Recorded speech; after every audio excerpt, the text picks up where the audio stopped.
Kembali bersama kami di Top News Persa, pihak Institut Teknologi Bandung menyebut sedikitnya ada 10 mahasiswa yang menggunakan jasa pinjaman online Dana Cita untuk membayar uang kuliah tunggal. ITB menegaskan tidak mengambil keuntungan dari hal tersebut.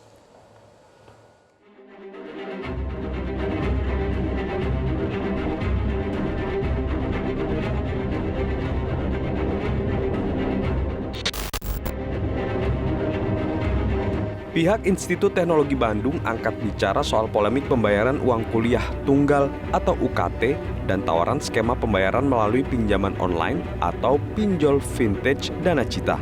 Wakil Rektor Bidang Keuangan Perencanaan dan Pengembangan ITB, Muhammad Abduh mengatakan ITB bermitra dengan Dana Cita yang menyediakan skema cicilan pembayaran UKT sejak Agustus 2023. Namun ITB menegaskan tidak mengambil keuntungan dari kerjasama tersebut. Menurut Muhammad Abduh, sedikitnya ada 10 mahasiswa yang menggunakan jasa pinjol Dana Cita. Mayoritas mahasiswa yang meminjam dana adalah mahasiswa pasca sarjana atau S2. Mungkin tolong jangan coba memutarbalikkan kata-kata ini ya. Dana Cita itu kerjasama dengan ITB untuk membantu mahasiswa yang yang memiliki permasalahan keuangan, begitu kan? Nggak ada hubungannya dengan pemasukan untuk ITB.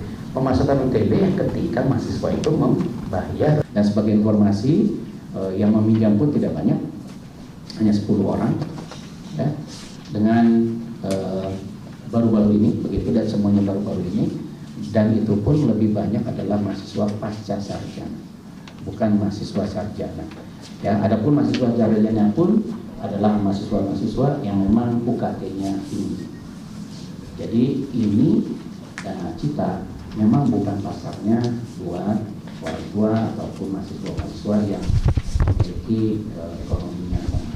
Insya Allah kalau yang memiliki permasalahan ekonomi, ITB akan membantu dengan upaya-upaya yang sudah kita setting semuanya.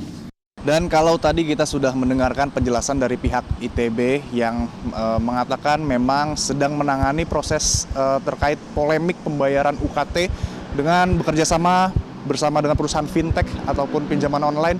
Namun kami juga ingin mendengar pernyataan ataupun pendapat dari mahasiswa ITB itu sendiri terkait dengan polemik yang sedang ramai saat ini. Revan, ini kan sudah ramai hingga kemarin juga teman-teman mahasiswa menyampaikan ketidaksetujuannya, berdemonstrasi dan sebagainya. Sebetulnya apa sih yang dirasakan mahasiswa dengan kebijakan yang dilakukan oleh pihak kampus ini? Oke, mudahnya kami merasa ITB mulai lepas tangan gitu ya terhadap hak pendidikan dari seluruh mahasiswanya gitu.